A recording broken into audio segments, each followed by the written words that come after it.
ये लो तुम्हारे काम के पैसे।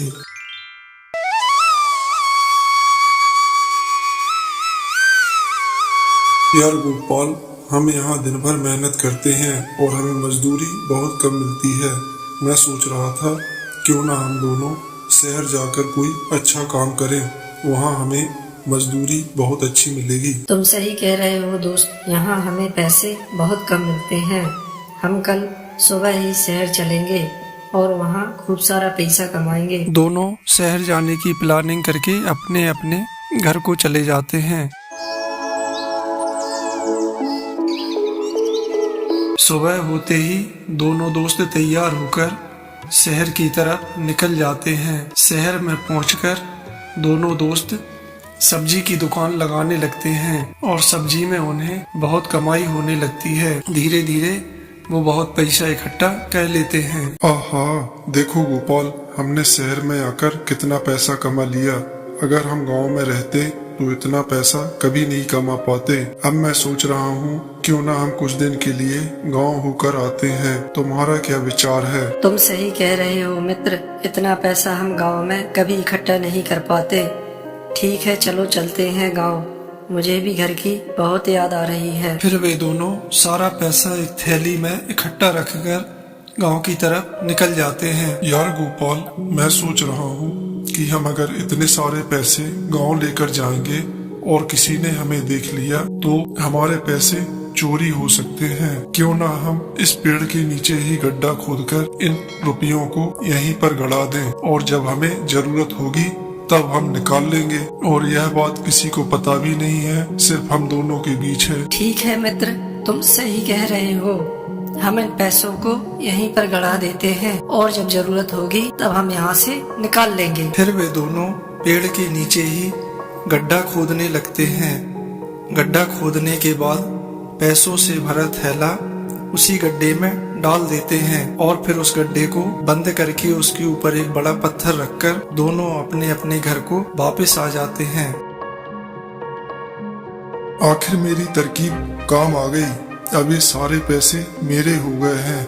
अब जीवन भर बैठकर ऐसे खाऊंगा। ये गोपाल तो मूर्ख का मूर्ख ही रहेगा। गोपाल का दोस्त गोपाल को बताए बिना ही सारे पैसे निकालकर अपने साथ ले जाता है। आपने जो पैसे शहर में कमाए थे वो आप घर ले आइए। जमाना ठीक नहीं है, हम उन पैसों से घर की मरम्मत करवा लेंगे और बचे पैसों से सोना खरीद लेंगे। तुम सही कह रही हो, उन पैसों से हम घर की मरम्मत करवा लेंगे और बचे पैसे से कुछ सामान खरीद लेंगे। मैं आज ही वो पैसे निकाल लाऊंगा।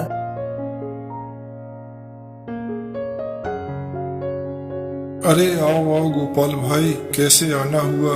सब खैरियत से तो है ना? हाँ, सब ठीक है दोस्त। मुझे उन रुपयों की जरूरत है तो चलो उन्हें निकाल लाते हैं। हाँ हाँ, क्यों नहीं गोपाल भाई, वो हमारे ही तो हैं। चलो चलकर उन्हें निकाल लाते हैं। इतना बड़ा धोखा गोपाल धोखेबाज, तूने मुझे बिना बताए पैसे चुरा लिए और अब पैसे निकालने का नाटक कर रहा है। मैं तुझे छोड़ूंगा नहीं। दोस्त, मैं वो पैसे भला क्यों चुराऊंगा?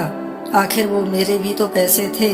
मेरा यकीन करो, मैंने वो पैसे नहीं चुराए हैं। तो वो पैसे किसने चुराए?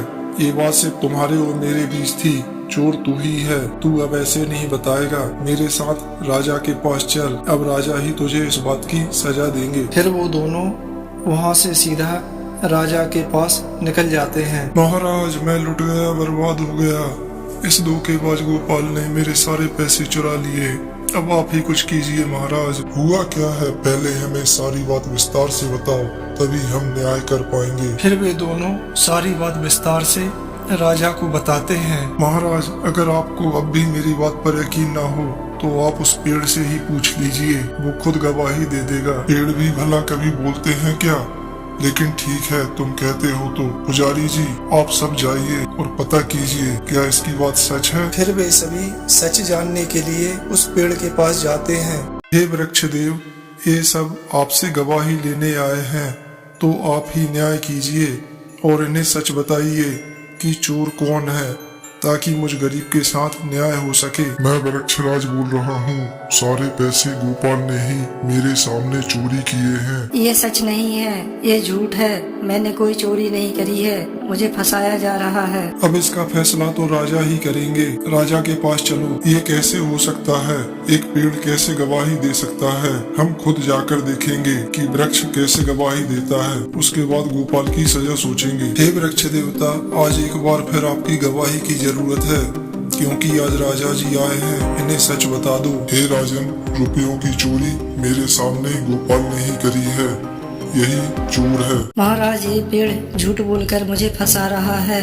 मैं चोर नहीं हूँ, मैं इसे छोड़ूंगा नहीं, इसे आग लगाकर जला दूंगा। बचाओ बचाओ बचाओ, महाराज बचाओ, आग मत लगाओ, मैं जल जाऊंगा। महाराज मुझे माफ कर दो, इसने मुझसे कहा था झूठ बोलकर गोपाल को फंसाने के लिए, जबकि पैसों की चोरी इसी ने करी है। इसने झूठ बोलने के मुझे पैसे भी दिए थे, मुझे क्षमा कर दीजिए महाराज। तो ये तुम दोनों का रचाया हुआ खेल है। हम तुम्हें इसकी बहुत बड़ी सजा देंगे। तुमने एक बेकसूर इंसान को चोरी का इल्जाम लगाया है और उसके पैसे चोरी किए।